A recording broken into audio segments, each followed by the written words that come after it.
என்னை தண்டனிட்டு என் பொய்மையை தீர்த்திருங்க. பொய்யான வாழ்வு வாழ்கின்ற மக்கள் யாருங்க? பொய்மையை தீர்த்தல் வேணும்னு சொன்னா எது பொய்ன்னு கேட்டான்.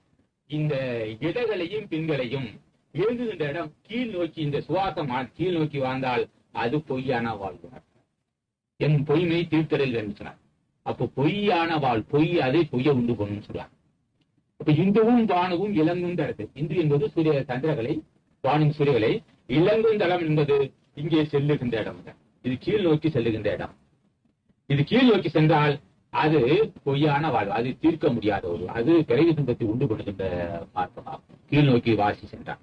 இடைகளையும் பெண்களையும் கீழ் நோக்கி சென்றால் அது பொய்யான வாழ்வு, அதுதான் தூரதேக வாழ்வு. அது காமத்திரேகம்.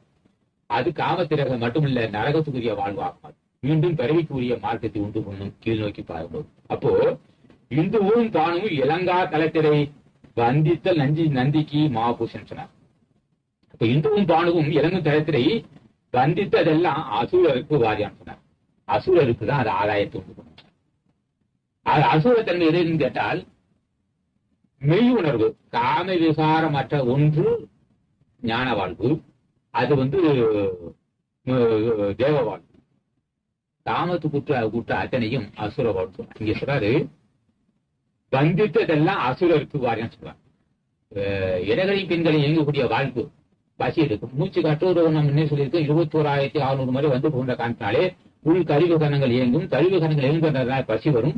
பசி காரணத்தினாலே பசிக்கு ஏற்ற உணவு தந்தால் அது என்ன செய்யும், சத்தத்தை பிரிக்கும். பிடித்து என்ன செய்யும், மெய்வாய் கண்முக்கு செவியில் சொல்லப்பட்ட பஞ்சபுரங்களை இயக்கும். அதன் காரணமா மனம் புத்தி சித்த அகாரம் சொல்ற அண்டகங்களை இயக்கும்.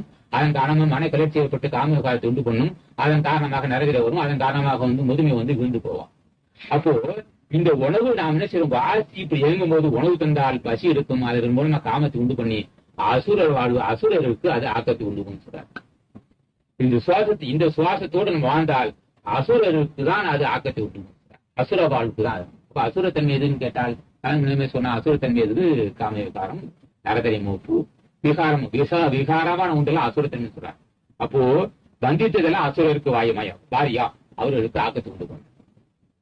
இந்துவும் தானுவும் இலங்கா தலைத்திரை வந்தித்தல் நந்திக்கு மாபோஷம், அதான் தேவ வாழ்க்கை.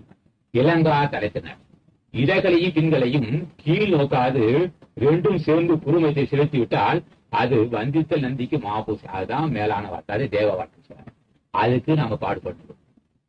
இப்ப நாம் அத்தனை பேரும் என்ன செய்யறோம், இதை வாழ்வு இது போன்ற காரியத்தை நம்மால் செய்ய முடியவில்லை. இந்த வாசி என்று சில பூச்சி காற்றை மேல் நோக்கி செலுத்தி